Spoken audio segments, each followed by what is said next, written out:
Students, കഴിഞ്ഞ ക്ലാസ്സിൽ നമ്മൾ പറഞ്ഞത് Cartesian product of A cross ബിനെ കുറിച്ചാണ്.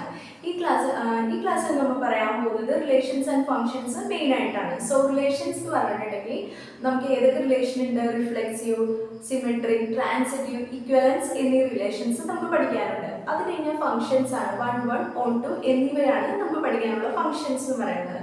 ഇപ്പൊ നമ്മൾ ഒരു കാർട്ടീഷ്യൻ പ്രൊഡക്റ്റ് തന്നെ ഇവിടെ 2 സെറ്റുകൾ വന്നിട്ടുണ്ട്, എയും ബിയും. അതിൽ നിന്ന് കാർട്ടീഷ്യൻ പ്രൊഡക്റ്റ് നമ്മൾ എ ക്രോസ് ബി എഴുതിയിട്ടുണ്ട്. ആ എ ക്രോസ് ബിയിൽ നമ്മൾ എങ്ങനെയാണ് ഇത് റിലേഷൻ ഡിഫൈൻ ചെയ്യുന്നത് ഇപ്പൊ നമുക്ക് നോക്കാം. നമുക്ക് R equal to ordered pair x1 such that where x is greater than y, where x belongs to A and y belongs to B.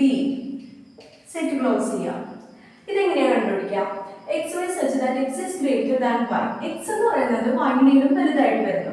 ഇതിലെ ഏതൊക്കെ നമ്പേഴ്സിനാണ് എസ് എന്ന് പറയുന്നത് വൈനേലും വലുതായിട്ട് വരുന്നത്? നമുക്ക് ഇങ്ങനെ നോക്കുമ്പോൾ 1 വരില്ല എന്ന് നമുക്ക് മനസ്സിലാവും, 2 വരില്ല എന്ന് നമുക്ക് മനസ്സിലാവും, 3 വരില്ല എന്ന് നമുക്ക് മനസ്സിലാവും. പിന്നെ ഉള്ളത് 4 ആണ്.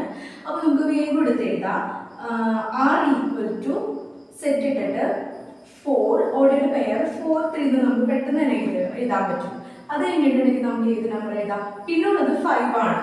അപ്പോൾ നമുക്ക് 5, 3 എന്ന് എഴുതാൻ പറ്റും. പിന്നെ അത് കഴിഞ്ഞാൽ നമുക്ക് 5, 4 എഴുതാൻ പറ്റും. ഈ 3 എലമെന്റ്സ് ആണ് നമ്മൾ ഈ 3 ഓർഡേഡ് പെയർസ് ആണ് Rൽ വരുന്നത്.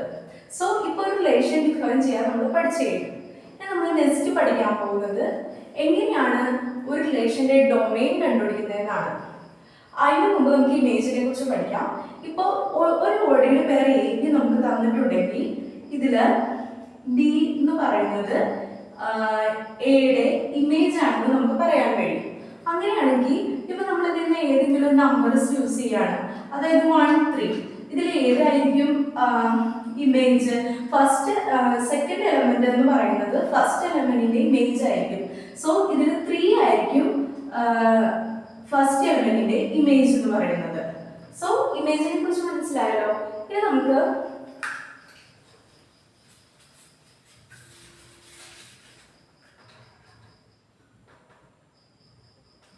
എന്താണ് ഡൊമെയിൻ എന്ന് പഠിക്കാം. ഈ എ ക്രോസ് ബി തന്നിട്ടുണ്ടല്ലോ, ഇതിലെ ഫസ്റ്റ് എലമെന്റിനെയാണ് നമ്മൾ ഡൊമെയിൻ എന്ന് പറയുന്നത്. അപ്പൊ നമുക്ക് ഡൊമെയിൻ എ ഈക്വൽ ടു എങ്ങനെ എഴുതാം?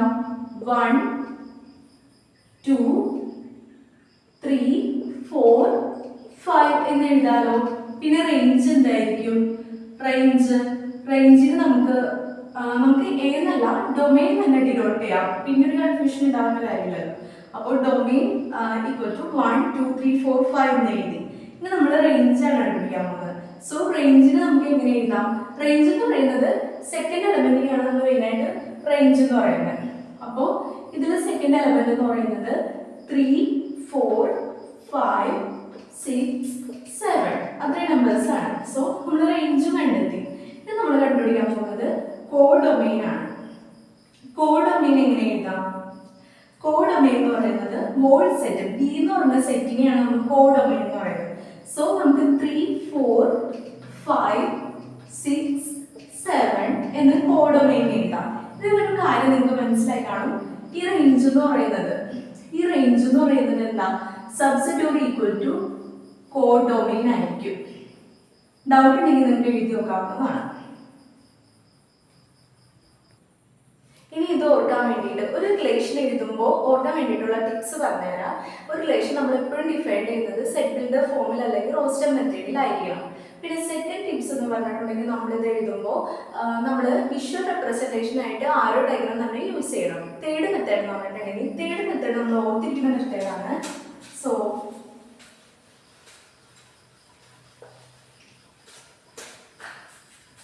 ഇപ്പൊ നമ്മൾ ഒരു n of A cross B എങ്ങനെയാണ് നമ്മൾ ഡിഫൈൻ ചെയ്യാനാണ് നമ്മൾ നെക്സ്റ്റ് നോക്കുന്നത്. അതിന് വേണ്ടിയിട്ട് നമ്മൾ n ഓഫ് എനെ നമ്മൾ m എന്ന ലെറ്റർ വെച്ചിട്ട് കൊടുക്കുകയാണ്. പിന്നെ n ഓഫ് ബിനെ നമ്മൾ എൻ എന്ന് പറഞ്ഞ ലെറ്റർ വെച്ച് കൊടുക്കുകയാണ്. അങ്ങനെയാണെങ്കിൽ N of A cross B എന്തായിരിക്കും? നമുക്കറിയാലോ എം എന്ന് എഴുതാലോ. അതാണ് നമ്മുടെ ഇക്വേഷൻ. പറഞ്ഞിട്ടുണ്ടെങ്കിൽ അത് മനസ്സിലാക്കാൻ വേണ്ട ഇക്വേഷൻ ആണ്.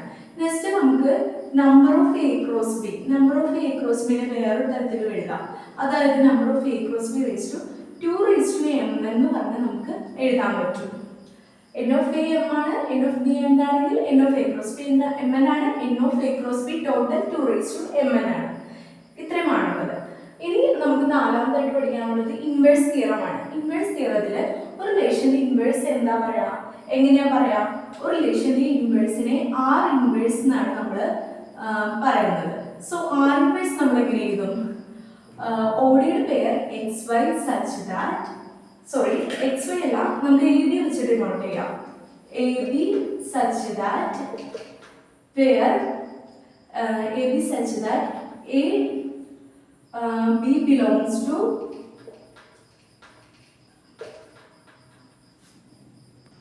ആർ ഇൻവേഴ്സ് എഴുതുന്നതിന് മുമ്പ് നമുക്ക് ആർ എഴുതണം. അപ്പോൾ നമുക്ക് ആർ ആദ്യം ഡിഫൈൻ ചെയ്യാം. മറക്കാതെ ശ്രദ്ധിക്കണം, ആർ ആദ്യം എഴുതണം. സോ നമുക്ക് ആർ എങ്ങനെ ഡിഫൈൻ ചെയ്യാം? R equal to ordered pair a b such that pair a b belongs to R. A b belongs to R എന്ന് എഴുതി. ഇങ്ങനെയാണ് നമ്മളിത് ഇതിന്റെ ആർ ഇൻവേഴ്സ് എഴുതുന്നത്. എപ്പോഴും നമ്മൾ റിലേഷൻ എഴുതിയിട്ട് വേണം ഇൻവേഴ്സ് എഴുതാൻ വേണ്ടി. സോ ആർ ഇൻവേഴ്സ് എങ്ങനെ എഴുതാം? R inverse is equal to set ordered pair b a, b a എന്ന് വരും. B a such that b A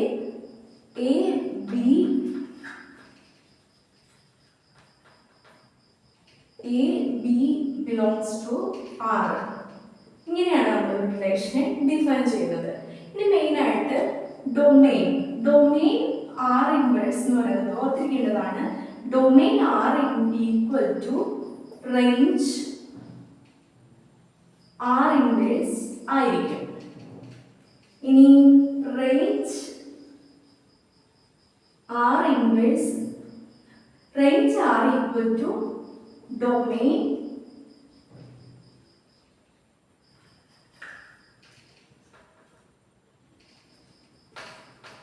R inverse ആയിരിക്കും. അപ്പോൾ എല്ലാവർക്കും മനസ്സിലായിരുന്നു. വല്ല ഡൗട്ട്സ് ഉണ്ടെങ്കിൽ കമൻറ്റ് ചെയ്യുക. നെക്സ്റ്റ് എപ്പിസോഡിൽ നമ്മൾ കാണാൻ പോകുന്നത് റിലേഷൻസ്, ഡിഫറെൻറ്റ് ടൈപ്സ് ഓഫ് റിലേഷനെ കുറിച്ചിട്ടാണ്.